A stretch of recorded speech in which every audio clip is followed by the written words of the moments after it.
지금 서울은 어제 이제 비가 너무 많이 오고 지금도 사실 많이 내리고 있는데요. 어제 비가 갑자기 너무 많이 내리는 바람에 강남 일대가 다 물에 잠기고, 저도 이제 뉴스를 통해서 봤는데 피해가 좀 심각한 수준이더라고요. 제가 지금까지 서울 살면서 강남 쪽 피해 소식을 이제 태풍이나 장마 때 한 번씩 뉴스 통해서 듣긴 했었는데,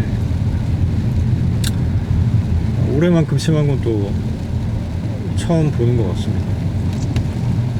이제 승용차 같은 경우에는 범퍼 상단 정도까지 물이 차면 아마 못 움직이지 않을까 싶거든요. 그 정도 높이가 대략은 뭐 차에 따라서 좀 다를 수는 있겠지만 한 40에서 50cm 정도, 그 이상으로 이제 비가 물이 차오르게 되면은 이제 운행을 아마 못하는 상황이 될 텐데,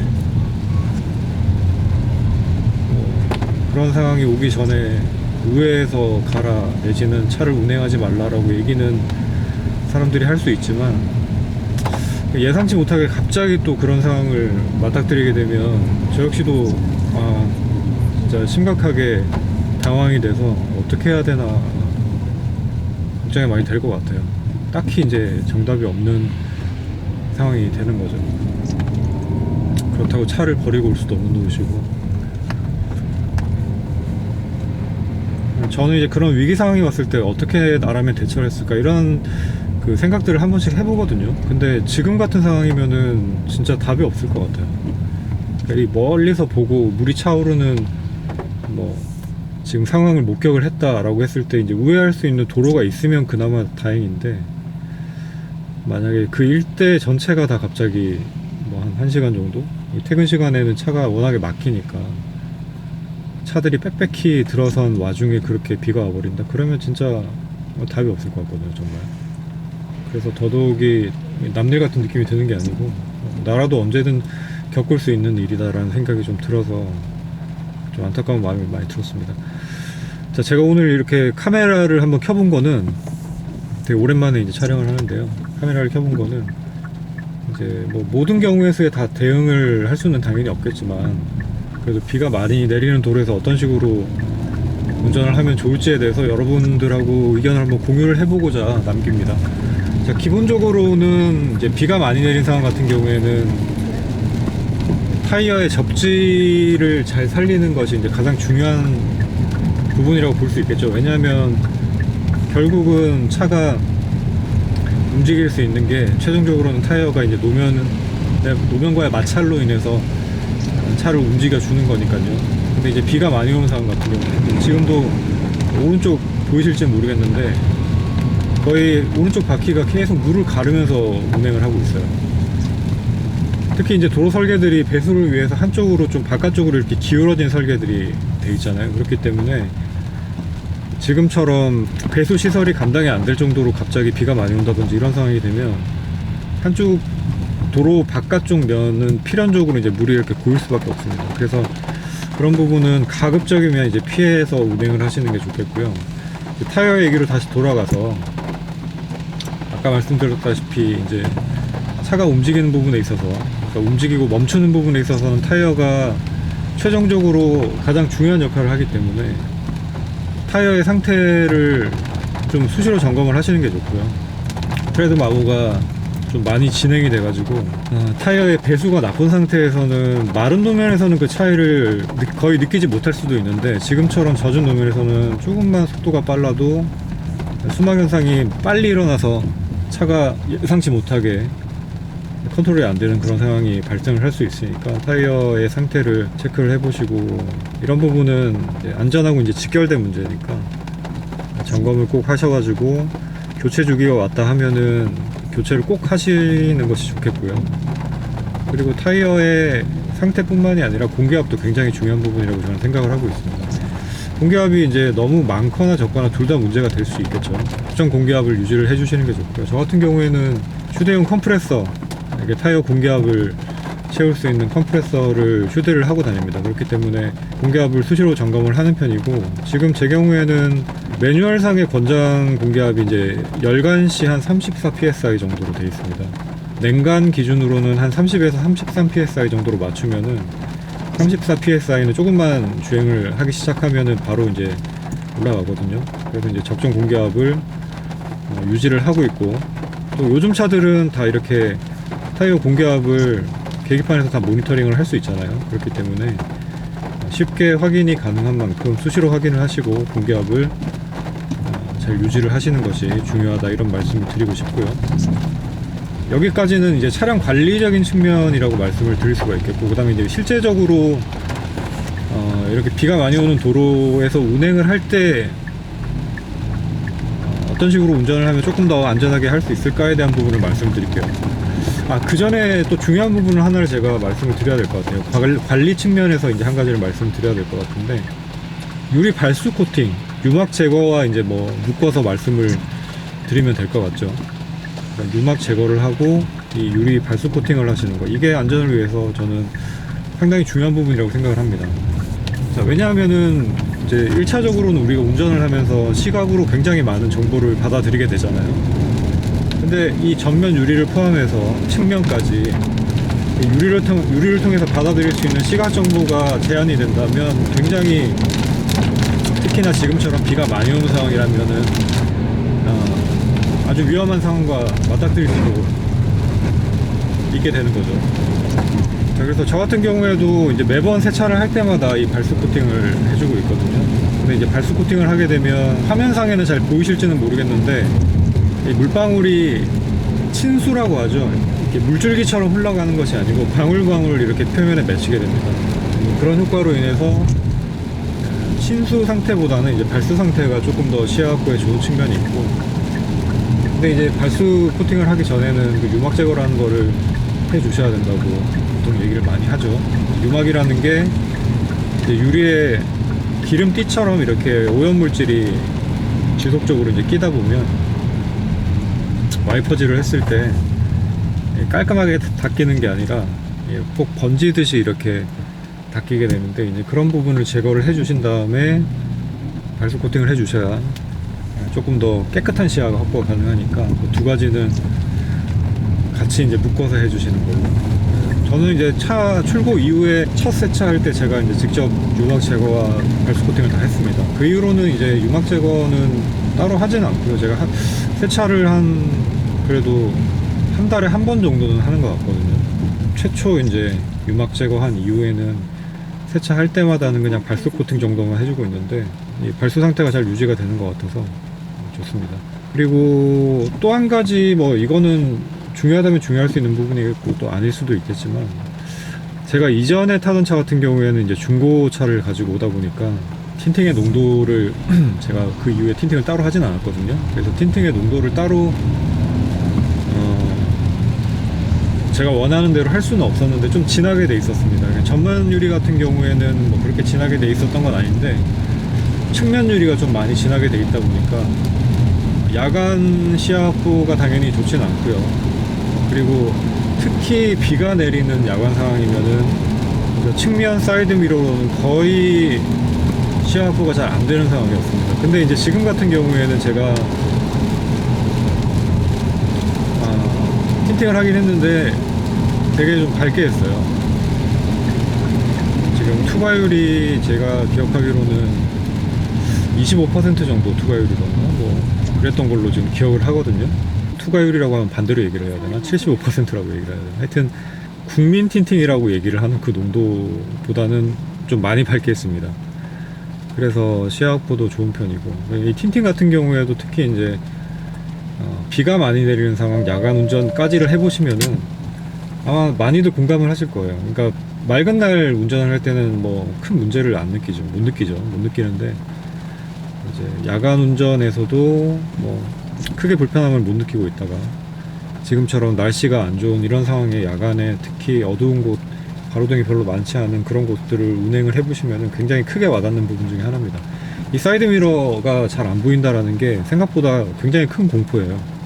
그러니까 전면에서 보이는 이 차로뿐만이 아니고 사이드미러로 지나가는 이 차와 차로를 봐야 뭐 방향 전환이라든지 끼어들기 같은 것들을 하잖아요. 근데 그런 게 잘 안 보인다라고 생각을 하면 비가 지금처럼 내리는 상황이면 특히 이제 야간에는 차선이 잘 보이질 않잖아요.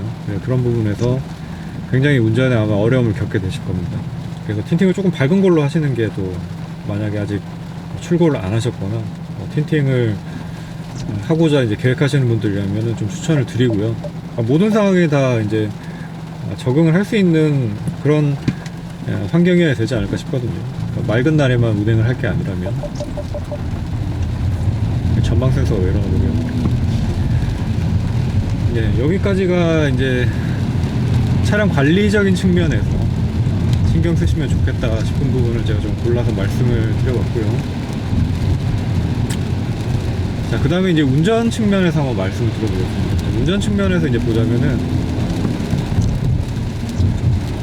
자, 아까 말씀드렸듯이 이제 첫 번째로는 물이 많이 고여있는 웅덩이 같은 곳들은 좀 피해서 가시는 게 좋은데, 그러니까 이게 이제 마음대로 이렇게 되지 않는 경우들이 또 있잖아요.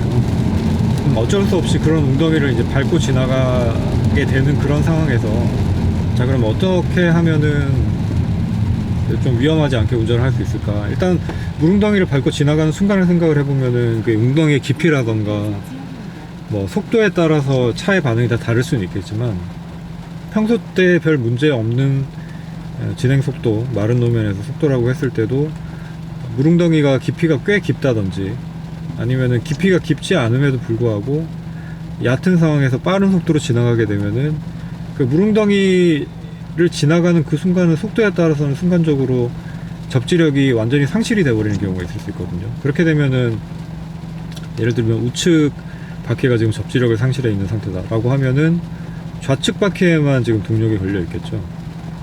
그렇게 되면은 뭐 요즘 차들은 다 전자제어 장비들이 있으니까 뭐 그런 회전수 차이 같은 것들을 감안해서 좀 안전하게 뭐 잡아줄 수는 있겠지만, 물론 이런 것들이 다 물리적인 한계를 벗어난 상황까지를 잡아줄 수 있는 건 아닐 거예요.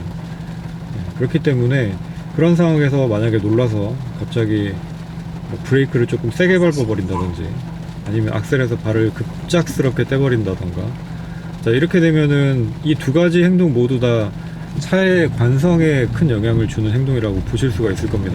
차의 관성에 큰 영향을 주는 이 행동을 하게 되면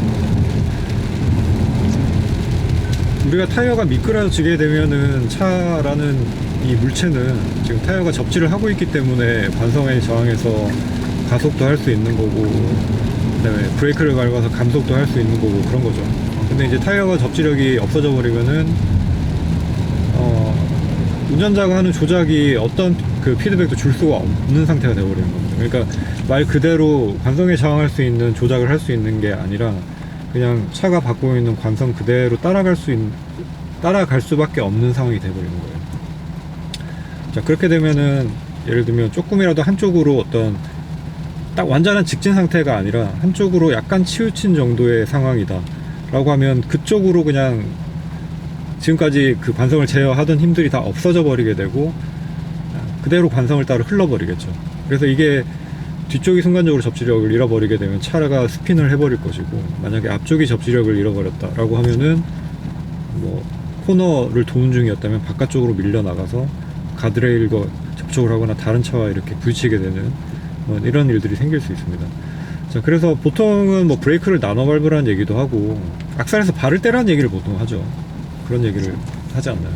속도를 줄이라는 의미로 그런 얘기를 이제 하는 것 같은데, 그러니까 이게 이제 자동 변속기에서는 어느 정도 맞는 얘기일 수도 있을 것 같습니다. 왜냐하면 자동 변속기는 악셀에서 발을 뗀다 그래도 뭐 수동 변속기만큼 엔진 브레이크가 적극적으로 걸리지를 않죠. 기어가 고정이 돼 있는 게 아니니까. 자, 근데 이제 수동 변속기 같은 경우에는 뭐 기어가 고정되어 있는 그 상태에서 갑자기 이제 악셀에서 발을 떼버린다 막 이렇게 돼버리면은 아까 말씀드렸듯이 이제 엔진 브레이크가 좀 강하게 걸리게 되면서 이 많은 저항을 받게 됩니다.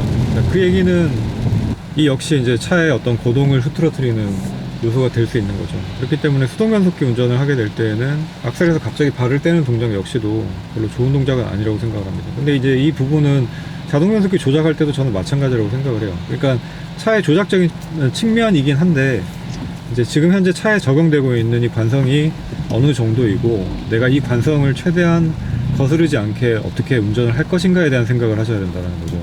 차에 적용하고 있는 관성과 최대한 반대적인 조작을 한다라고 하면 그만큼 많은 저항이 커질 것이고, 이 물 때문에 가뜩이나 접지력이 떨어져 있는 이 노면과 타이어의 상태 사이에서 많은 마찰력을 기대를 하기가 힘든 그런 상황이 돼버릴 것 같거든요. 그렇기 때문에 지금 차에 가해지고 있는 관성에 따라서 조작에 어떤 유연함이 필요하고 최대한 그 관성을 거스르지 않는 방식으로 조작을 하는 게 맞다고 생각합니다. 그러니까 브레이크를 나눠 밟으라든지 뭐 악셀에서 발을 떼라든지, 그러니까 이 악셀에서 발을 떼라는 거는 자동 변속기에서는 뭐 맞는 말일 것이고요. 수동에서도 뭐 고단 기어에 물려 있는 상태에서는 발을 그냥 떼면 자연스럽게 감속을 하니까 맞는 말이긴 하겠지만, 어쨌든 그 두 가지 모두 이제 관성에 순응하는 방식으로 운전을 하는 게 좋다라는 의미인 것 같습니다. 자, 그리고 이제 물웅덩이를 밟고 지나갔을 때 수막 현상 때문에 이 접지력이 떨어져서 거동이 불안해지는 거 말고, 웅덩이 자체가 깊이가 깊다든지 해서 그 물의 저항 때문에 또 차의 거동이 좀 불안해지는 경우가 있는 부분도 있는 것 같습니다. 그러니까 이거는 이제 제가 느낀 부분인데, 뭐 자유로 같은 곳을 좀 자동차 전용 도로니까 아무래도 속도가 좀 있는 상태로 달리게 되죠. 뭐 한 90km 정도, 뭐 이 정도 속도로 달리고 있을 때 이제 제일 1차로 쪽을 달리고 있으면은 그 1차로 안쪽 그 중앙분리대 쪽으로 해서 물이 좀 많이 고여 있는 부분이 있거든요. 그래서 이제 그런 부분을 지나가게 될 때는 이제 왼쪽 타이어가 순간적으로 물에 잠기는 그런 경우들이 있는데, 이쪽 편의 접지가 하나도 느껴지지 않아요. 근데 접지가 느껴지지 않는다라는 게 그냥 빙판에서처럼 마냥 미끌미끌한 그런 느낌이냐, 뭐 그건 아니고, 주먹을 물에 넣고 이렇게 손바닥을 펴가지고 물을 휘젓게 되면 물의 저항이 느껴지죠. 약간 그런 느낌으로 이제 왼쪽 타이어가 큰 물의 저항을 받으면서 꼭 이제 뒤에서 누가 잡아당기는 것 같은 약간 그런 느낌으로 휘청휘청하는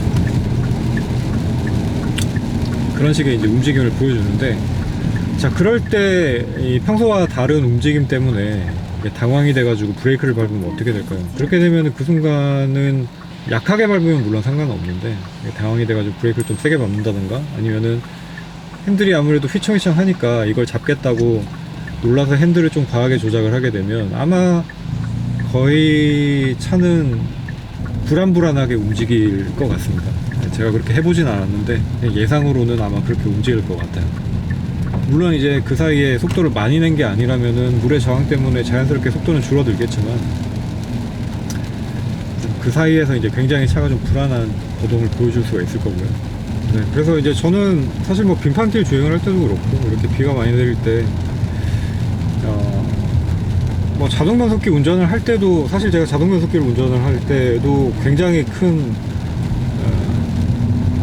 폭우를 만난 적이 있거든요. 제주도 이제 갔을 때 렌터카 빌려가지고, 그때 차가 이제 K5였는데요. 렌터카다 보니까 이제 뭐 타이어 상태라던가 이런 게 당연히 좋지는 않았는데, 아무튼 그 렌터카를 빌려서 이제 운행을 하고 있을 때,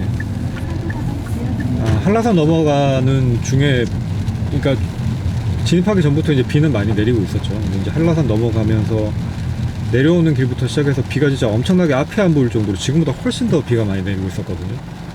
그러니까 아까 말씀드린 그 물의 저항이 모든 바퀴에 다 적용될 정도로 굉장히 그 정도로 비가 많이 내렸어요. 근데 그때도 이제 뭐 악셀에서 발을 뗀다든가 이런 식의 조작은 하지 않았고, 대신에 이제 제가 신경 쓴 부분은 딱 하나가 있었어요. 아까 말씀드렸다시피 이제 관성에 최대한 순응하는 식의 운전.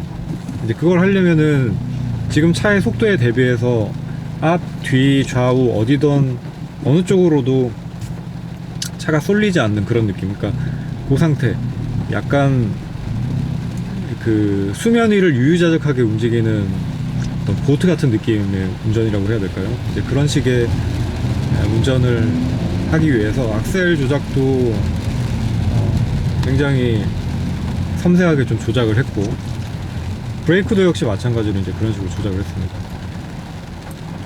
근데 그거는 이제 지금 제 수동차를 타면서도 똑같이 조작을 하고 있어요.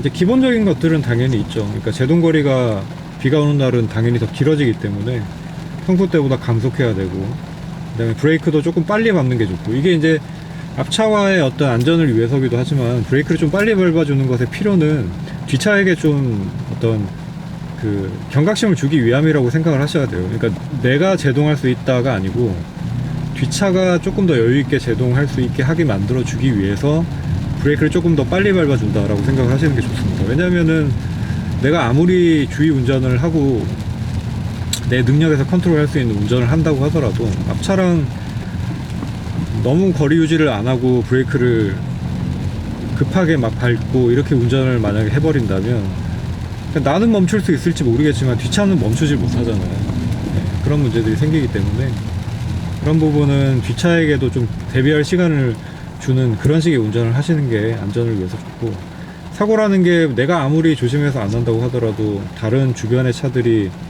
어떤 내 운전 스타일 때문에 예측이 안 돼서 사고가 난다 그러면 똑같이 피해는 겪게 되는 거잖아요. 뭐 과실 여부가 중요한 게 아니라. 그래서 그런 식의 운전을 해주시는 게 좋겠고, 핸들 역시 조작을 급하게 안 하시는 게 좋고요. 특히 이제 속도가 빠른 자동차 전용 도로라든지 뭐 고속도로 운전하실 때는 두말할 것 없이 조심하셔야 됩니다. 특히 이제 비 오는 날 보면 사고 영상들 많이 보셨을 거예요. 우리가 이제 뭐 레이싱에서는 뭐 리버스 스티어라고 얘기를 하는 것들, 그러니까 비가 오는데 속도를 너무 과속해서 가고 있다가 차가 이제 한쪽으로 휘청하면서 약간 오버스티어 같은 게 나니까 그때 보통 사람들이 대처하는 방법은 다 똑같죠. 브레이크를 밟으면서 핸들을 반대 방향으로 꺾어요. 최악이거든요. 그렇게 되면은 뒷타이어는 가뜩이나 지금 접지가 없는 상태여가지고 오버스티어가 나는데 앞쪽에다 하중을 더 실어주니까 더 접지가 없어지겠죠. 그리고 그거 잡겠다고 핸들은 많이 돌아가 있고, 그렇게 되니까 핸들이 많이 돌아가 있는 상태에서 접지를 찾게 되면서 차가 그 오버스티어 일으키는 반대 방향으로 급격하게 확 돌아버리는 겁니다. 그게 굉장히 위험한 거고, 그게 대표적으로 관성에 아주 반항적으로 운전을 했기 때문에 벌어지는 현상이라고 저는 생각을 합니다. 그러니까 관성에 순응하는 운전을 하게 되면 쉽게 그렇게 차가 돌지는 않거든요. 그리고 돈다고 하더라도 그걸 어느 정도는 잡을 수가 있습니다. 지금 운전 방식에 저는 이제 뭐든지 간에 이 뭐랄까 핵심을 자꾸 전달을 하고 싶어서 이렇게 말이 좀 장황하게 길어지는 측면이 있는 것 같은데, 제가 하고자 하는 얘기가 뭔지는 이해를 하셨을 거라고 생각합니다. 차라는 게 원하는 대로 움직이려면 차의 성능이 이제 올라가게 되면은 동력, 뭐 브레이킹, 그 다음에 뭐 접지력 등등 모든 부분이 이제 다 올라가게 되지만, 아까도 말씀드렸다시피 이 어떤 타이어가 제 기능을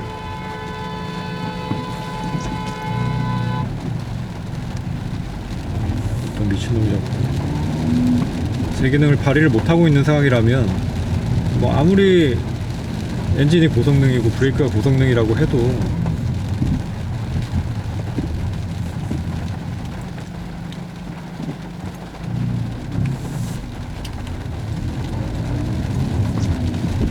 아무런 쓸모가 없거든요. 그러니까 타이어가 땅을 접지를 하지 못하는데 브레이크가 무슨 소용이며 출력이 무슨 소용일까요? 아무 소용이 없죠. 그렇기 때문에 어떤 물리적인 한계를 벗어난 그런 도움은 아무리 차가 발전한다 그래도 줄 수 있는 게 아닙니다. 그렇기 때문에 그런 부분들을 고려를 해서 이 관성이라는 게 차에 끼치는 지대한 영향에 대한 걸 좀 이해를 하시고, 관성에 최대한, 특히 이 접지 상태가 좋지 않을 경우에는 관성에 최대한 순응하는 방식으로, 관성을 일단 느끼셔야 되겠지만 순응하는 방식으로 운전을 하셔야 되겠고요. 그래서 그것의 결과로 뭐 브레이크를 여러 번 나눠 밟으라니, 아니면은 가속 감속 다 천천히 하라, 그러니까 부드럽게 하라느니, 이제 이런 식의 얘기가 나온 겁니다. 빙판길 운전도 마찬가지로 설명이 많이 되죠. 뭐 저단계어로 운행을 하고 뭐 엔진 브레이크를 쓰고 모든 게 마찬가지입니다. 풋브레이크를 거칠게 조작을 하는 거에 비해서는 엔진 브레이크가 부드럽게 작동을 하기 때문에 그게 이제 최대한 관성의 변화를 최소화할 수 있는 방식이고, 타이어의 접지를 최대한 끌어낼 수 있는 방식이라고 보는 게 맞겠죠. 그런 의미라고 보시면 되겠습니다. 그리고 이제 빙판길 상황하고는 좀 다른 부분이 아까 그 물의 저항력이 마치 어떤 엔진 브레이크 혹은 뭐 물의 저항이 굉장히 심하다 싶은 경우에는 거의 풋브레이크에 준할 정도의 저항을 만들어주게 되는데, 그런 부분들에 있어서 역시 이제 그 저항이, 우리가 풋브레이크를 강하게 밟으면은 차가 이제 앞쪽으로 확 쏠리게 되는데, 이제 앞에서 물의 저항을 강하게 만났을 때 상황은 조금 다르다고도 보실 수가 있을 것 같아요. 그러니까 차의 피칭은 별로 생기지 않는데 그냥 단순히 저항만 좀 강한 정도, 그런 느낌이거든요. 그래서 그런 부분에 있어서도 최대한 어떤 차에 가해지는 내 조작이 어떤 지금 차가 보여주는 그 움직임을 최대한 거스르지 않게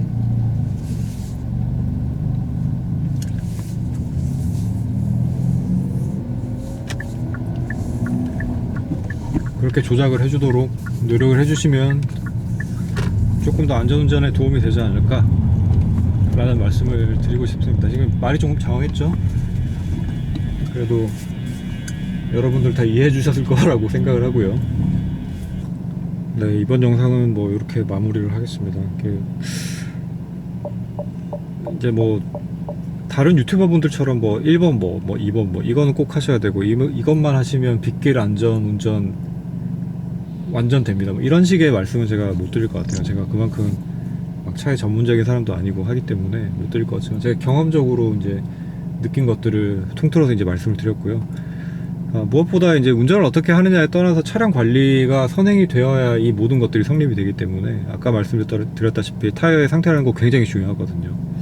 타이어의 이제 노후 상태를 점검을 하시는 것도 중요하지만, 타이어가 노후되지 않았다고 하더라도 공기압 같은 것들은 최소한 한 달에 한두 번 정도는 점검을 하시고, 부족하다 싶으면 좀 채워주시고요. 그렇게 운행을 하시면은 더 좋을 것 같고, 고속 운행이 많으시다 하시는 분들은 적정 공기압보다 한 10% 정도나 한 15% 정도, 그 정도를 더 넣으셔도 괜찮다라고 얘기를 합니다. 그 부분은 이제 그 고속 주행 시 타이어 파손을 막기 위해서 하는 측면이 있다라고 얘기를 하죠. 그래서 그런 부분들 유의해서 타이어 관리 잘 하시고, 그 다음에는 운전하실 때 항상 여유로운 마음으로 좀 운전을 하시면서, 아까 말씀드렸다시피 브레이크는 좀 미리 밟아주는 거, 나의 안전을 위해서도 필요하지만 뒷차가 나와의 어떤 거리적인 측면을 좀 유지를 하는 데 있어서 좀 경각심을 주기 위해서 브레이크 미리 밟아주고, 조금씩 끊어 밟아주시는 것도 좋겠죠. 너무 달라붙지 말라고. 그렇게 운전을 해주시면은 안전운전에 좀 도움이 되지 않을까 싶습니다. 자, 내일까지는 비가 계속 온다고 하네요. 지금 영상이 아마 올라가는 거는 오늘은 안 될 테니까 내일이나 모레 정도가 되지 않을까 싶은데, 어쨌든 지금 중부지방은 막 기록적인 폭우에다가 침수 피해도 굉장히 큰 지역이 많고 뭐 그렇습니다. 그래서 더 이상 큰 피해가 없기를 좀 간절히 바라보고요. 모두 안전운전 하시고, 비 많이 오는데 또 건강관리에도 신경 쓰시기를 바라며 이번 영상은 마무리를 하겠습니다. 지금까지 레인이었습니다. 감사합니다.